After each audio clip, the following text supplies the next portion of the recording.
If you know me, it's hardly surprising that filming this review on the Tudors Season 2, Part 2, so the last 5 episodes, has been quite emotionally challenging. It's obviously about the death of Anne Boleyn, her downfall. I have to say that I really believe that they captured things really well. There are some stuff that really make me... Like in the other reviews I've done on the Tudors, there are always some lines, some timelines that is not working, some things that aren't working.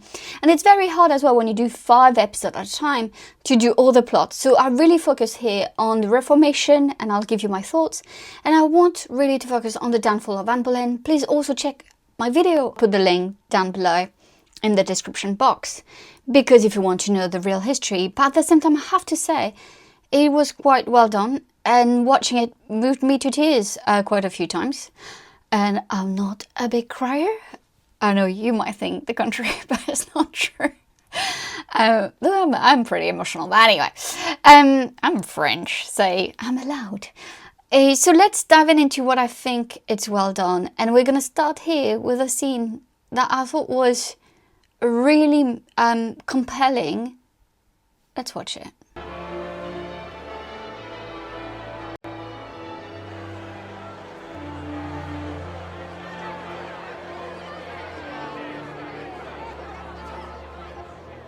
Great and noble men died.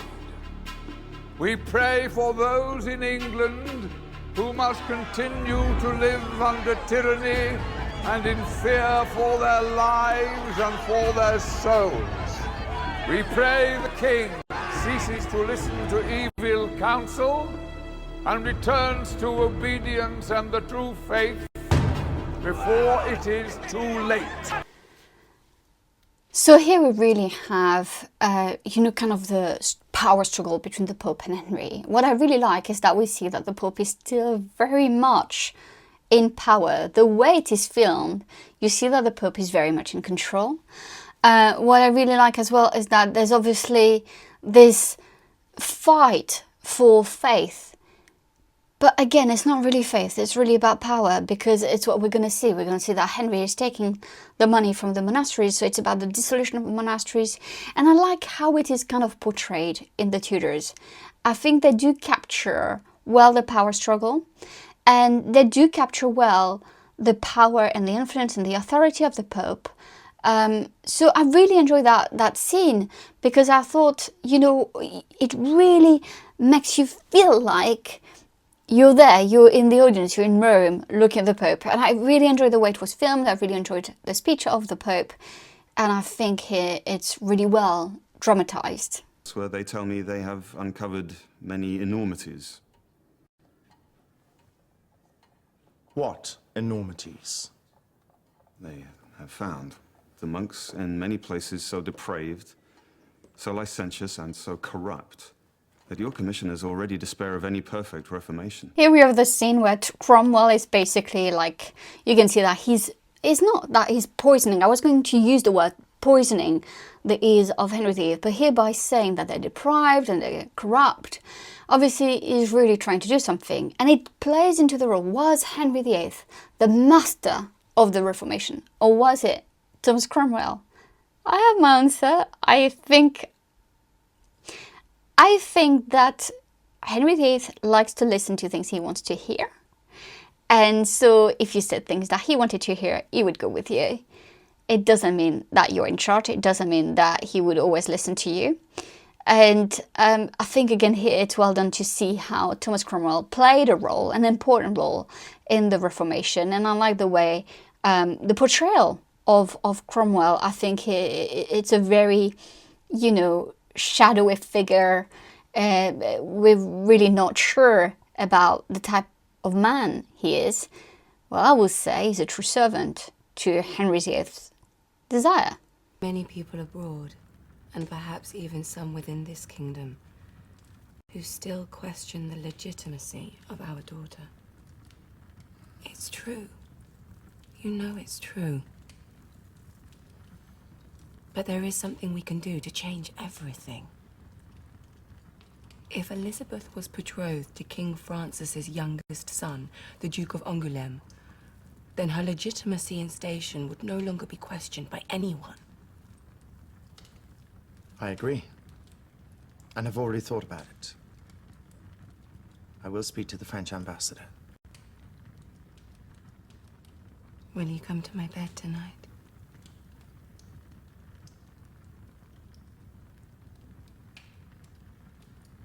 This scene is very moving because it's Anne Boleyn discussing the legitimacy of her, of her marriage, something that was really much on her mind, and that's why she really pursued an alliance with France's son, the Duke of Angoulême, his last son. But Henry VIII here agrees, but you see the distance in that scene between Henry VIII and Anne Boleyn, and you also see when she asked him desperately, "Are you going to visit my bedroom tonight?" And he said no. And I feel like here it's a bit bittersweet for Catherine, who was in the exact same position. We had that scene, if you remember in my review of the Tudors season 1, I think it's part 1, Catherine is also having, dinner or eating or lunch with her husband, asking him to visit her bedroom, and he didn't do it.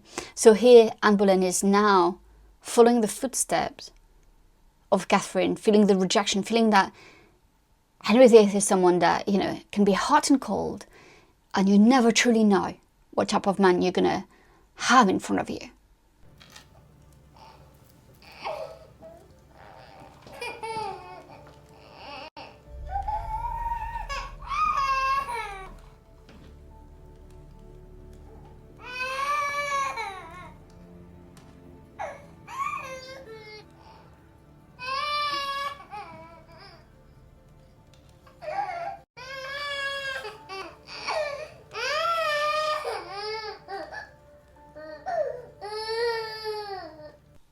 I absolutely love that scene because obviously the Tudors season 2 part 2, and even more so for Tudors season 3, and I'll do the review for that obviously.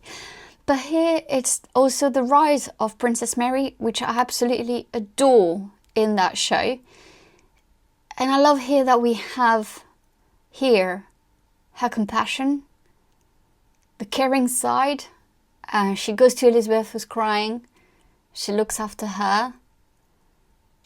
Obviously she's going to be told off after it, but it doesn't matter. I really wanted to capture that moment between the two half-sisters. And I wanted to show you a very good portrayal of Mary, Princess Mary, as a very caring and loving sister. Because I think that too much there's like such a bad reputation around Mary that we forget that caring part of her. And here in the show, it is well done. Admiral Chabot, it is my privilege and pleasure to welcome you and your party to my home and to England.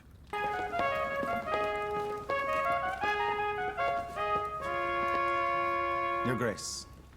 Your Majesty, may I present His Excellency, Philippe Chabot-d'Aubrion, the Admiral of France. Majesty. Welcome to my court. Allow me to introduce my wife, Queen Anne. Madame. All right, we have a few scenes with the ambassador, Philippe de Chabot. So he arrived in October 1534. I discuss it in my forthcoming book. He's the Admiral of France. He's with his secretary, Contier. He has more than one secretary, but here it's Contier. And it's very difficult to watch because, well, I'm writing that book. And I'm deep in the manuscripts, and and he really dislikes Anne Boleyn. He really does. He's a very strong Catholic man, but I think in many ways he disliked Henry VIII and what he was doing. I have to say though, there's an absolutely amazing scene that stems from the archives. Who is that? My secretary, Monsieur Gontier. I should like to introduce him to my wife. Excuse me.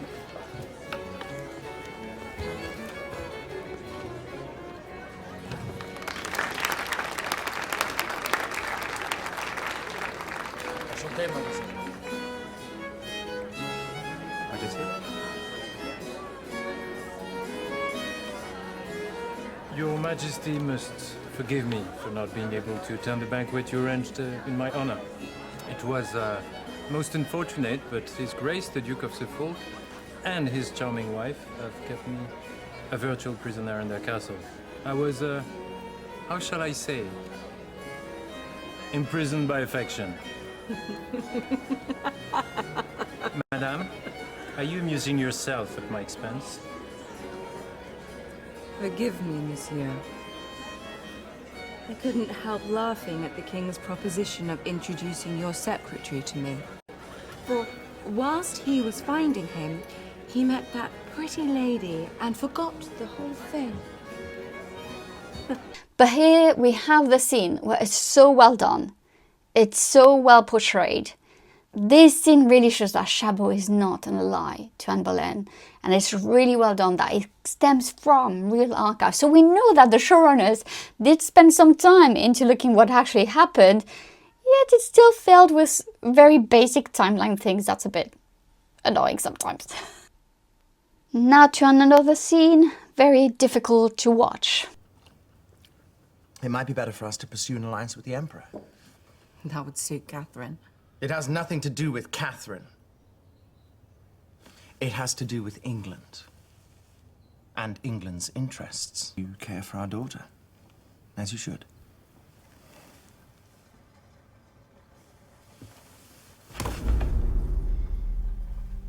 But leave the greater things to my care. Do you understand? That scene there's just Anne Boleyn like still speaking her mind to Henry, but here we have his side. You look after Elizabeth, I look after the interest of England. So here we had Anne Boleyn, you know, speaking her mind like she always probably had done, and here it no longer worked.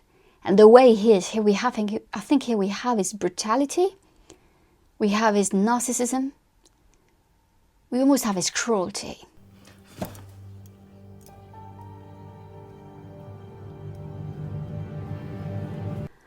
Now we're going to watch two scenes that are very moving. It's Anne Boleyn and Elizabeth, but it's also Catherine of Aragon and Princess Mary.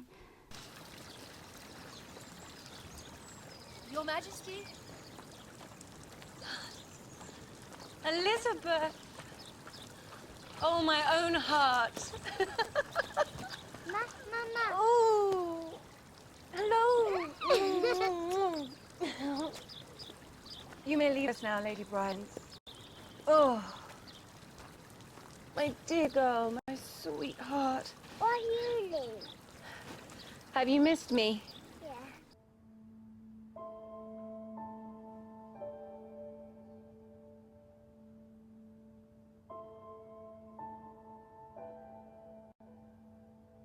Mary? Oh, Mary. My daughter. Oh, sweetheart, sweetheart. Is it you? Don't weep, let me look at you.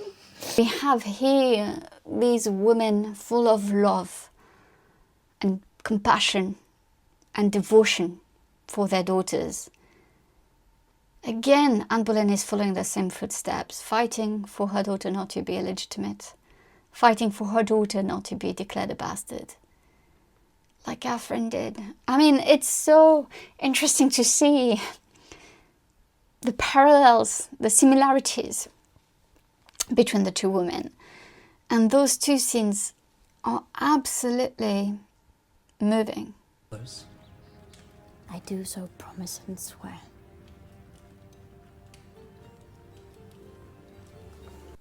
Another, similarities between Catherine of Aragon and Anne Boleyn is when obviously Jane Seymour is introduced to as a lady-in-waiting to her, and she's going to become her biggest rival. Jane. Your Majesty.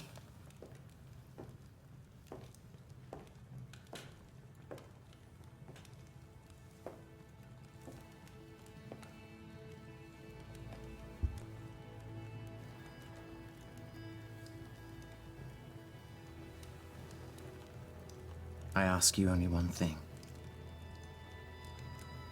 That you allow me to serve and worship you.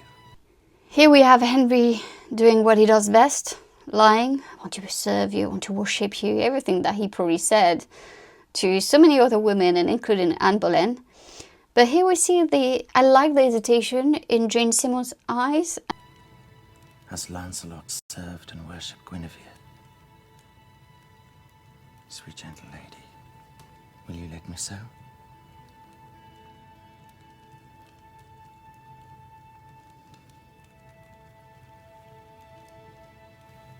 I will. And she's like, what can I say? Can't really say no. Probably not. So I'll say I will. I like the fact that though we have so little information so far on Jane Seymour, we have here, I think, a portrayal of her as a complete opposite of Anne Boleyn. That must have been true. This scene is very upsetting. That's the biggest one. It's like when Henry VIII on a tournament had a huge accident, and it's in January 1535, and Anne Boleyn is going to be in massive distress. Worse than that, we know that he gets very closer to Jane Seymour, and we have Anne Boleyn's reaction. Oh my god! Oh my god! Oh my god, what is this? What is this?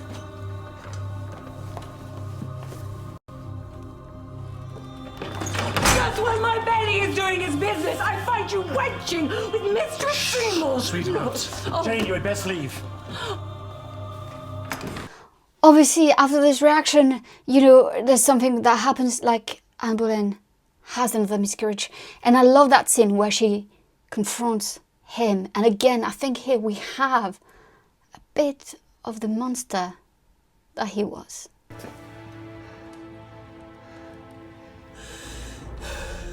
You have no one to blame but yourself for this. I was distressed to see you with that wench Jane Seymour.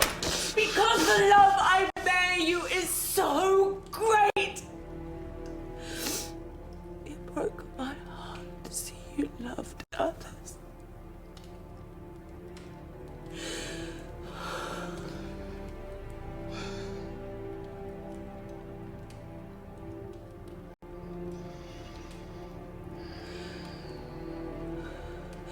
I said I will speak with you when you are well.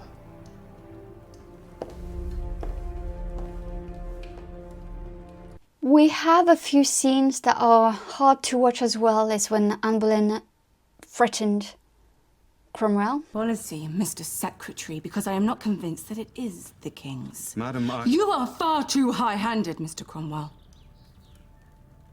You ought to be careful, or I will have you cropped at the neck. Do you believe me? Or do you assume I no longer possess the power to crush you? And I think here it's probably close to the truth. She did, in many ways, threaten him. It was not as, well, I mean, in the records that we have, it's not as clear cut like this. Again, I discuss it in quite in detail in my forthcoming book, because I really think that he played a huge part into her downfall.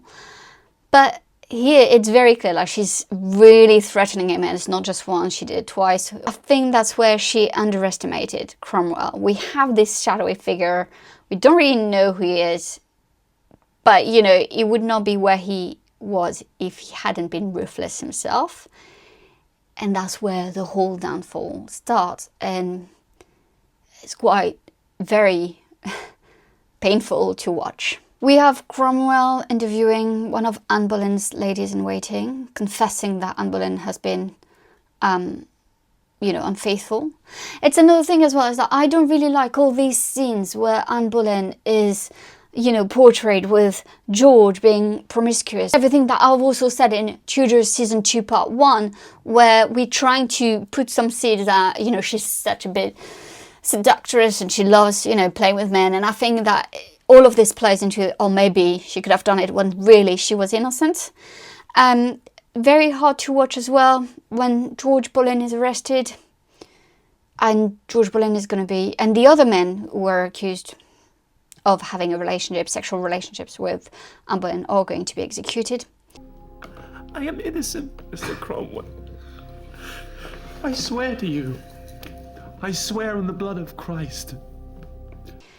What I find really hard as well is we don't really have the trial, and so there's some bits that the showrunners and the scriptwriters did well. Is that they really took some of the manuscript we have and made Anne say the right things, but not necessarily at the right time and not necessarily to the right people. So that was quite frustrating for me to watch, because, you know, when you look at the manuscripts and then you look at how it's portrayed in that show, there's a big of a contrast. Elizabeth is to be declared a bastard.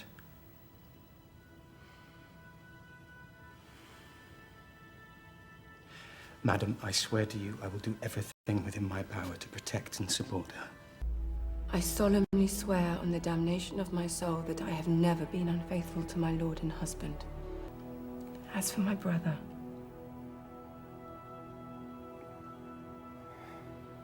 and those others who were unjustly condemned,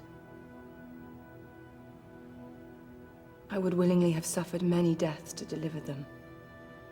But since I see it pleases the king, I will willingly accompany them in death. I like the fact that they reconstructed a scene very hard to watch, with Anne, with Elizabeth in arms, begging Henry. Your father and your brother arranged everything. No! I loved you! I loved you! And I love you still. Please, after everything we've been to each other, after everything we were. Very difficult to watch. I still don't care. I ordered you to get someone else. I want her dead. I want it over with, finished! Master Kingston, I am ready. My lady, you must forgive me once again. But the executioner is still not arrived. Then we have the delay of the swordsman from Calais, with Henry being outraged about it and not really understanding. And each time she prepares herself for death, and, you know, it's delayed, so it's quite hard as well. And obviously we have end, and I think it's really well portrayed. I think Natalie Dormer does an amazing job, really.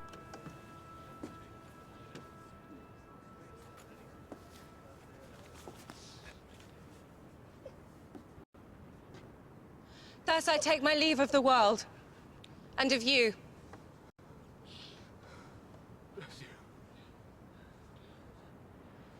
And I heartily desire you all to pray for me. Lord have mercy on you. Lord have mercy on you. Surely goodness Thank and you. love will follow me all the days of my life. Christ, I receive will my dwell in soul. the house of the Lord. Jesus Christ, receive my soul. O Lord God, have pity on my soul. To Christ I commend my soul. Jesus, I receive my soul. O Lord God, have pity on my soul. To Christ I commend my soul. To Christ I commend my soul. To Christ I Boy, fetch my sword!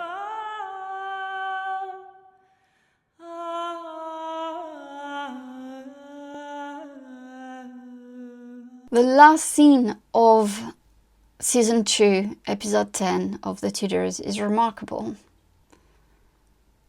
It's Henry VIII feasting after the death of Anne Boleyn, the woman who changed history and for who he did everything. He broke with Rome, he really pursued her. She would not have married him if he had not pursued her. Overall, I think there are some problems with veracity, with accuracy, as usual. But overall, I like the atmosphere of the Tudors. I like the work they've done. I like the fact that they try to really get into the manuscripts and to give us scenes that actually happen. It's not always really well done. It could have been done better. As I said, like sometimes we don't have the trial of Anne Boleyn where she really defended herself and then she defended her brother, but he is already dead, and she said, oh, it might please the king. Like, she said that before. So she really tried to save the lives of her brother, but also of all the other men who were accused to have had sexual relations with her. They were all innocent, and they paid the price of power. Here, I think, you know, I don't know if you watch Game of Thrones, but at some point Queen Cersei said, with Game of Thrones, you win or you die. And I think it's so true in that show, and it's so true with the real story of Anne Boleyn. if you want to play the Game of Thrones, if you want to go that high, you have to be ready to lose everything, even your life. I hope you enjoyed that review. It was not that easy to record or to watch, so I hope you did enjoy it. And I'm so grateful for you to have you here. Leave your comment below. I want to know what you think about this season. I want you to know what you think about this video. Thank you so much for watching. Bye!